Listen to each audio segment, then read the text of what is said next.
Cool, welcome everyone. It's Derek Shanks here. I'm down in the Christchurch office of Trimble, New Zealand, and with me is Liam from Elliott Sinclair, a local survey company here in Christchurch. And yeah, today we've got a bit of a presentation on a survey that Elliott Sinclair, led by Liam, did after an earthquake up the road a bit. I don't expect this to take a full hour, maybe 30 to 40 minutes, depending on how many questions everyone has. Feel free to send questions through as we go. We'll either get to them at the end or as we go, if it makes sense. But yeah, so I'm with Trimble as an optical product manager, looking after Trimble total stations, including the SX10, which was used on this project as well. Liam here is a graduate surveyor, trained as a surveyor, been with Elliott Sinclair for just over 4 years now. Yeah, so we have been working with Elliott Sinclair with the SX10 as part of the beta program, but as part of that, they've also using a range of Trimble equipment. So as I'm sure most of you know, there was been significant earthquake activity, especially in the Christchurch region. However, there was one a bit further up the road in November last year, and an area on the coast, Kaikoura, was significantly damaged and cut off by this. And Elliott Sinclair were approached to do some surveying up there. And from here, I'm going to pass over to Liam, and I might chime in every now and then. But yeah, he's going to run you through, what the survey was and what they did, and we'll show you some results and all that good stuff. Hello everybody, it's Liam here. Yeah, so we got involved basically a week after, we got a call a week after the earthquake. They are concerned about the uplift, particularly around the maritime region. So this is an area which is huge in tourism and also marine infrastructure, so a lot of fishing in that type of industry. And the issue was that they couldn't get their boats out, and initial indications showed that there was uplift ranging from about 1 metre up to about 10 metres on the coastline. So some of it was pretty significant, and it meant that they couldn't obviously use their boats, and all the roads and all the infrastructure, all the sewer pipes, everything was pretty much shattered in this area. So we got involved, and we used a whole bunch of equipment throughout the preparation process basically, and then also into the survey. So this just gives you an idea of where we are in little old New Zealand, beside Australia, not Australia of course, but Kaikoura is a township, probably about 1,000 people I would say, and the coastline, basically the image on the right hand side right up to Mongamanu, and even further is our national highway going up the coast, and that whole area is basically closed at the moment because of these earthquakes and all the slips that have formed over the roads. So this is South Bay Marina. This is the critical area of where the uplift occurred and where all the maritime industry is based around. So obviously up north you can see that wee red boat. That's about a 13 to 15 metre Coast Guard vessel, and that's our safety. And they could only get that vessel out at high tide because spring tides, spring lows meant that they couldn't actually get the boat out that channel. And similarly with the marina further down south. So that's the main marina there. That's what we call the whale watch pens. That's where the tourism venture is. So they take tourists out of the channel. They couldn't get out, and they were sitting on their hulls at low tide because of the seabed uplift. And just to give you an indication of the size of the channel, that's me bobbing around in the boat, just where Derek's hovering with the pointer at the moment. So that's the channel sitting there, and with a couple of nasty rocks either side of that channel. So we needed to chart those and hydrographically survey them. So you're in a 3 metre boat here? Yes, that's right. It was a 3 metre boat. And then the channel they used to drive out was straight over the top of where these rocks are. So you can see that there's been some significant changes to, they weren't able to get out and able to, use the tourist boats to go whale watching. That's right. On top of that, there was only one road in. As I said, the coastal road was closed, so there was an inland route. The issue with that was you had to register to go in this convoy, and you had your number plates registered against the database online, and they had to sign you off and check you in, and only certain parties were allowed in. So only construction industry, for example, were allowed there, and we weren't able to take trailers, so we had to put the boat on Morris's truck there. So we used a fair bit of equipment as well. We only had about 3 days, 2 or 3 days preparation beforehand, basically because they needed to know straight away. We got hold of Trimble and they kindly lent us one of their SX10 units.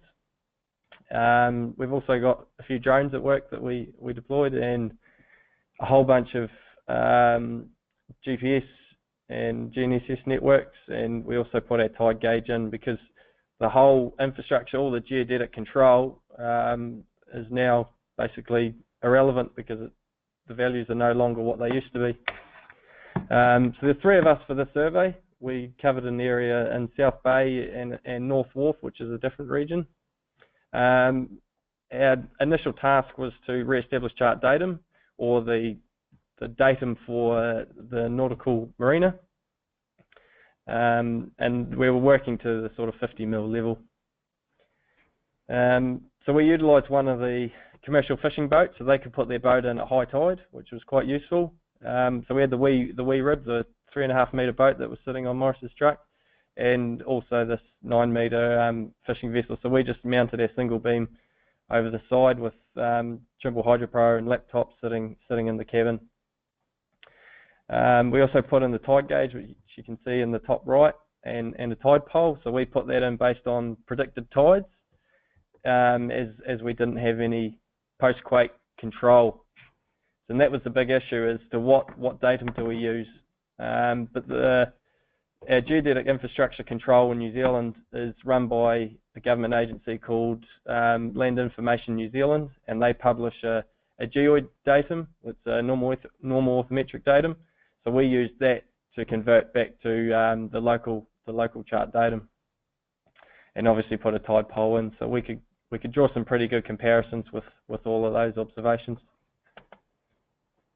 This is just a slide, an example of the different tidal systems. So LINZ, the governing body, they had a tide gauge installed, but it's quite prone to sea swell. You can see in the bottom left there, it was a fair bit of tidal surge.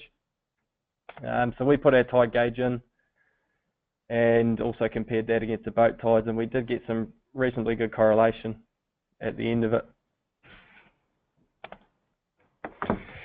This is SX10 that we use. So the reason why we adopted this methodology is that we used a whole bunch of GPS control on the shore, and typically we would sound over these with the boat, but since everything's risen upwards of a metre, we couldn't actually safely navigate over them. And the best method was to either use DR, which gives you a single point, or scan, and we opted for the scan option just because it gives you so much more coverage, and on top of that gives you better imagery. So we scanned some of these rocks on that top right image up to about, they were in excess of about 500 metres, so we just made a small window, a narrow window that we could pick up these small rocks and choose the different options within Trimble Access, and that was really, really useful, and we saw some pretty good correlation with our hydro data and also the scan data that we acquired at low tide. So in terms of your geodetic control, so you had the R8, which you used with the tide gauge and the hydro stuff, tying that in, and then so you then took that and did some traversing with the SX10, or you did both traversing and R8 measurements? Yeah, that's right. We did traversing, conventional traversing with this instrument, and also GPS integration, so all within one controller as well. And that's a real advantage because we didn't have to chop and change and swapping coordinate systems and different data between controllers effectively, and you get an instant real-time check on your live traversing, and that was really beneficial to us. And this is just an example of the processing of the scanning that we did. So we did a full 360 dome, but obviously that didn't pick up the faraway rocks, so we had to do smaller defined windows, and that was really useful with this piece of kit, because we could narrow that down to those narrow rocks quite a wee way out in the channel in the top right of the image there. So this is just a station view in TBC, overlaying the points on the captured photos, but I mean, you were also able to see this in the field with the points being overlaid over the real-time video out of the instrument to see what, you know, that you had actually got shots on it. Yeah, exactly right. And that's pretty powerful, because with other scanners that we do have, you don't get that ability to do a real-time check, and as surveyors, you're trained from day dot that checking is your number one principle. So you can actually see in the middle of that image, you can see that it's picked up two of the fishing boats as well. So it's it's a very useful piece of kit. And slightly to our right, we don't have another image, but that's the boat ramp. So this is where they bring the boats in and out of, and we could get a comparison from scanning this at low tide, and we actually put the hydrographic system over at high tide, so we could get a direct correlation between the two. This is our drone. So this is one of the entry-level drones that we bought about 2 years ago, and we had a few issues, obviously, because the military were working there at the moment trying to get people in and out of the place because the access was so tight, and there was also a lot of airspace activity. So with the Kaikoura Airport, we were in constant communications with them just to ensure that we had clear flight planning, and we were working at a height of about 70 metres above sea level. So we had pre-programmed flight lines, so they agreed with the client as to where they wanted to see these images, and that created an orthomosaic. So it's just a 3D photometric point cloud, and also a 2D plan image, geo-referenced image that we could use for identifying features such as rocks or kelp irregularities in our single beam data. And it also gives them so much more clarity for the dredging crews and construction crews, because they could actually look at features and draw on the map or draw on the photo.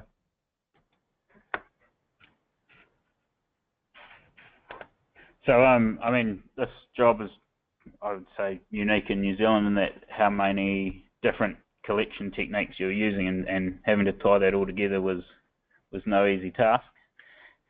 Yeah, that's quite right. So we needed to obviously use our geodetic package. So we use TBC for our base processing. The advantage of that now, obviously, with the new point cloud module in TBC, we could now integrate that scan data in there. And the handy thing with that is that we would generate less files of the scan data, and we'd export that to Trimble Railworks, and that was a handy piece to basically thin down data sets or trim where there were points that shouldn't have been there. And the same with all our point clouds. Yeah. So you were using Trimble Railworks for your point cloud processing, because that's the software you've become quite familiar with, because you've been using that for 5 years or so with your other scanners as well. That's right. Yeah. So it was using Hydro Nav Edit, obviously, for the bathymetry, the hydro portion. We were using Pix4D for the drone, and then TBC for all the geodetic control, all the tidal checks, and R8 work. And to add on top of that was this new SX10 that we'd been using. And all of that, so we had all these different data sets, it is pretty unique in New Zealand, and integrated that into our final package, which is what we call 12D model. And that was mainly because that's what the customer was after, some deliverables that were specific to 12D output? Yeah. So it's basically an industry standard in New Zealand, 12D, and obviously the client asked for a 12DA, which is just an export format from 12D of point clouds, also we call them tin surface models, DTMs, and point data sets, obviously. This is just some comparisons. So LINS, the government agency, flew LiDAR and photogrammetry, post-quake photogrammetry about 2 or 3 days after the quake. So we were able to pull some direct comparisons with our hydro where we put the boat over these rocks at high tide. And similarly, with SX10, we were able to compare that against our boat, and we got some reasonably good correlation down to around the 50 mil level, which we were quite happy with. And this just shows you a cross-section through some of the data. So we've got the bathymetry on the left from the boat, and then the LiDAR. Because the LiDAR was flown over such a great extent, they couldn't fly exactly half an hour either side of low tide. Whereas when we were using the drone, it provided a lot more flexibility around that. And you can see that we achieved an extra about 50 meters of coverage. So we were quite happy there too. So did you have any issues with, I mean, there's some pretty large data sets here, and from all the different collection techniques, was there any problems or with dealing with such? It's always an issue dealing with particularly point clouds. It's reasonably new technology, and utilising that in the most efficient manner basically comes down to your thinning parameters and what you reduce your data sets to. So typically for these, the bathymetry, we thin them to about a meter grid, and the drone we thin to about half a meter. And they're just looking at the seabed shape for their wave refraction calculations and things like that, deciding where the new road alignments are going to go, for example. So you've got that original rich data set, but you thin it down for ease of processing and comparison and that, but if there is any irregularities or within a grid, something doesn't quite match up, you can go back to the original. Yeah, that's right. So with the bathymetry, for example, we have the ability to put a shallow or deep bias on the thinning parameters. And similarly with the drone, we can do that as well. But when you start pulling out sections like this, you instantly see if the data, what sort of quality you're achieving.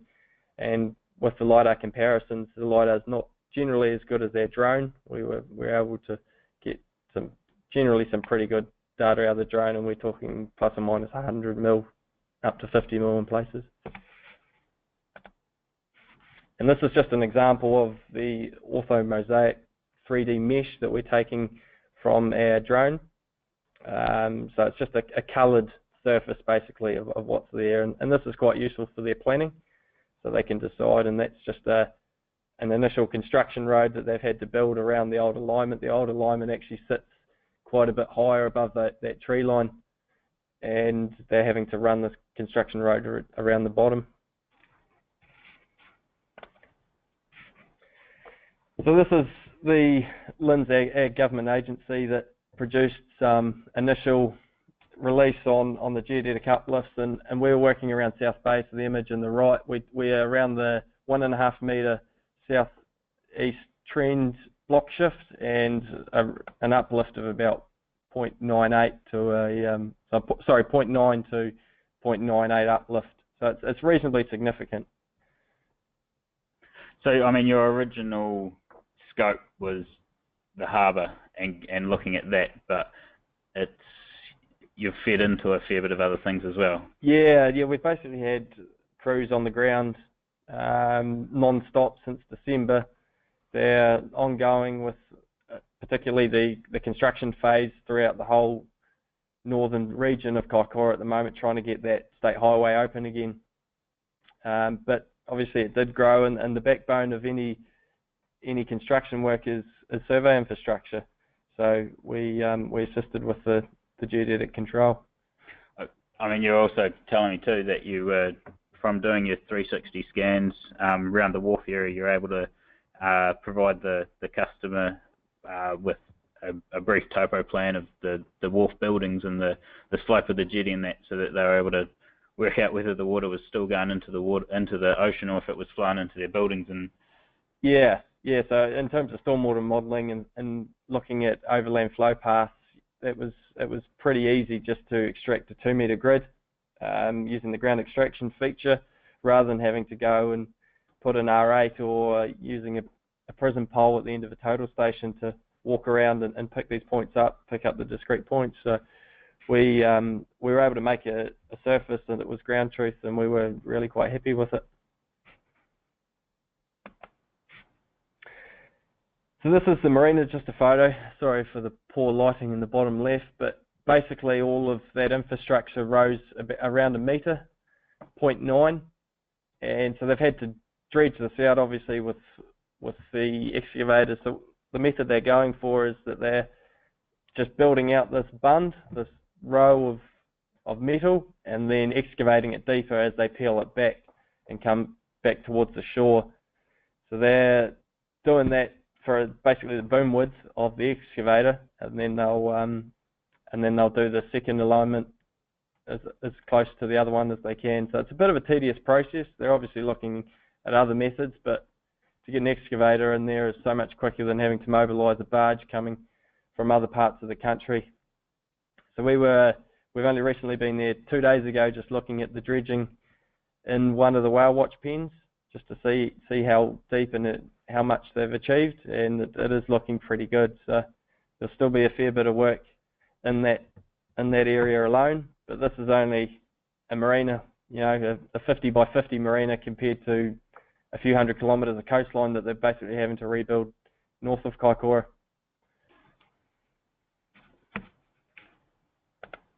Cool. So that's all we've got in terms of the formal presentation. I see a questions just come through that I'll get to, but let's if you've got any questions, feel free to fire them in, and we'll run through them. So a question here is, was there much noise or false return from the SX10 when measuring through the water around the rocks? Yes, there was. The biggest issue was floating kelp on the surface. So with the tidal surge coming in and out, the kelp floated to the surface and then obviously got a return from the point cloud. So that's why we used Trimble, the Real Works program, to actually look at the specific regions on the rocks that we knew were the only areas that we wanted to include in the data set. And we looked specifically around those rocks as opposed to open areas. And so that was combining the drone footage, aerial photography, and the scan data to sort of work out what was rock and what was kelp? Exactly right, yeah. That was the main priority. And also with the boat, we could do demand fixes, or what we call bow fixes, just to compare and say that that's exactly where it was.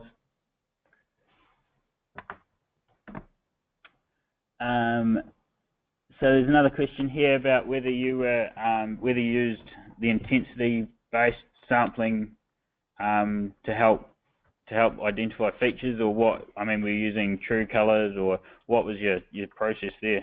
Yeah, we started using true colour, but when you start going so far away, the colour intensity isn't that good. So we're basically looking at shape as opposed to intensity. Cool. One here from Bob. Is there a national cause type network in New Zealand? Yes, there is. So we've got a full network of GNSS receivers administered by LINZ, but within Christchurch, Elliott Sinclair, we've got our own cause network, so we were able to run through the pivot system as well. And so that was really useful. I mean, that's where a lot of the geodetic uplift instant results could come from. But there's been so much continuous movement that to stabilise the geodetic network is also a challenge. And that's a continually evolving. Exactly. Yeah. So we've got a question about where was the earthquake centred, and was this uplift expected in terms of the amount? So it was centred slightly inland from Kaikoura, wasn't it? Yeah, I think from memory it was about 50 k's inland. So Kaikoura actually got the brunt of the earthquake, but it wasn't in the epicentre of the area. But I mean, from all the photos and everything that from the people that were there, you could tell it was a significant seabed rise, and so having I mean, your value of around a metre, that was definitely not unexpected, and you'd even think it could have been more in some places. Oh, definitely. Yeah, definitely. I mean, the fishermen said straight away that some of their cray pots were almost dry, so that sort of showed that there was something quite irregular happening. And the meter was really only around the Kaikoura Peninsula, and it was more or less both north and south of Kaikoura. And a second part to that question was were there previous elevation points or benchmarks that you had to reset as part of?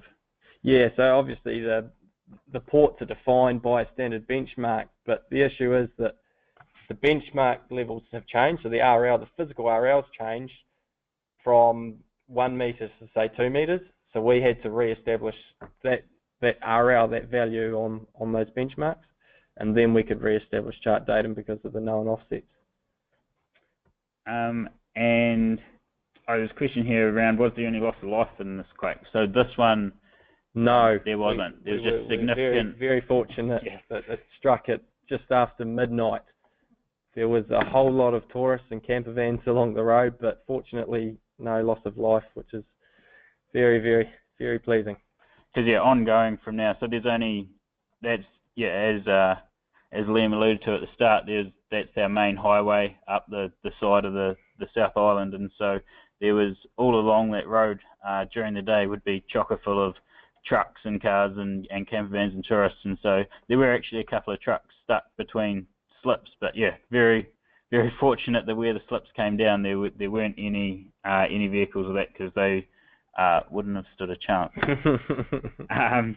There's another question here. So did you provide any imagery deliverables to the customer, especially out of the SX10, or was it mainly point cloud data? It was mainly point cloud data. We were going to give them the viewer out of RealWorks, but the issue is that we just didn't have the time frames for it, and it didn't make any benefit to what packages they were using. It was more a visualization tool as opposed to anything else. So data was the preference for them.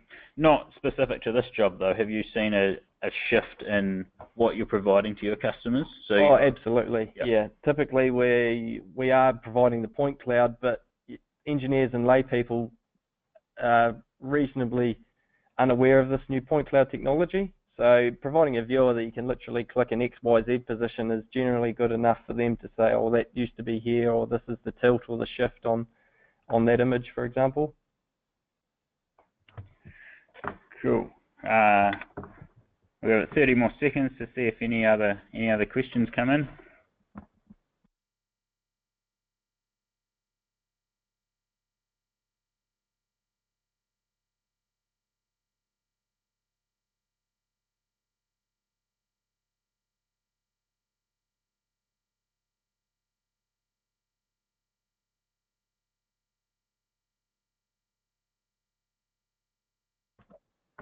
Cool. Well, nothing else has come in, so we'll leave it at that. But thank you all for joining, and it's definitely good from my point of view to have these stories coming in, of real world use cases of not just one particular instrument, but using a whole raft and how they're all tying together. So I'm hoping you all got something out of this, and then for anyone, any of your colleagues or anything, this will be recorded and online. Available online to watch as well. But thank you all for joining, and I hope you have a great day.